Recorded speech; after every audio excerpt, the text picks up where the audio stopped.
বর্তমান বিশ্বে খুব জনপ্রিয় একটি কাজ হচ্ছে ফ্রিল্যান্সিংয়ের মাধ্যমে ঘরে বসে অর্থ উপার্জন করা সম্ভব। গ্রাফিক্সের কাজ, মেশিন লার্নিং থেকে শুরু করে অনেকে আছেন যারা ডেটা অ্যানালাইসিসের কাজ করছেন, আবার অনেকে আছেন যারা ফ্রিল্যান্সিংয়ের মাধ্যমে কিন্তু অনেক ধরনের কাজই করছেন। সব কিছু মিলিয়ে এই ফ্রিল্যান্সিংয়ের মাধ্যমে একদিকে যেমন আত্মোন্নয়ন করা সম্ভব, ঠিক তেমনিভাবে দেশের অর্থনীতিতেও বড় ভূমিকা রাখছে।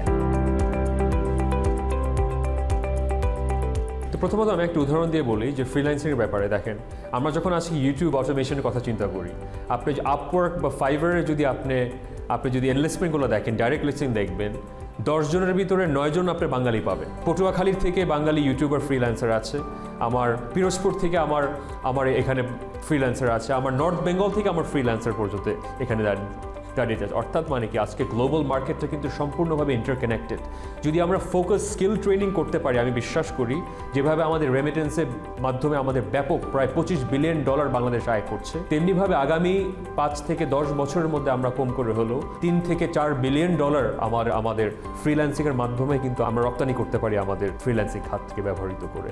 এবং তার পাশাপাশি একটা জিনিস আমাদের উল্লেখ না করলেই না, আমাদের মনে রাখতে হবে যে পোটেনশিয়াল যে ক্যাপাসিটিগুলো আছে আজকে স্টার্ট আপ নেশন হিসেবে রূপান্তরিত করে দেওয়ার জন্য মনে রাখতে হবে, যতদিন পর্যন্ত কেন্দ্রীভূত অর্থনীতি থাকবে ততদিন পর্যন্ত তৃণমূল পর্যায়ের মানুষকে আমরা কোনোদিন মূল অর্থনীতির স্রোতধারাতে আমরা অন্তর্ভুক্ত করতে পারবো না।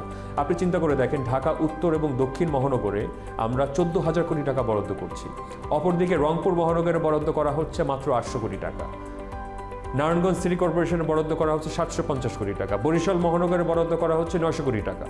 আপনার অর্থনীতির ভাষায় বৈষম্য বাংলাদেশের মতো জায়গায় থাকবে না তো কোথায় থাকবে? We are as strong as our funding. আপনি যদি উপজেলা পরিষদগুলোতে জেলা বরাদ্দ পর্যায়ে যদি আপনি অর্থ বরাদ্দ করে দিতে পারেন, তখন দেখবেন তৃণমূল পর্যায়ের মানুষকে কি করে মূল অর্থনীতি স্রোতধারাতে সম্পৃক্ত করা হচ্ছে। তো অবশ্যই পলিসিগতভাবে বিকেন্দ্রীকরণের নানা ধরনের কথাগুলো বলা হচ্ছে, কিন্তু ফান্ডিংয়ের বেলায় কিন্তু আমরা জেলা পর্যায়ে কিন্তু বরাদ্দ করা হচ্ছে না।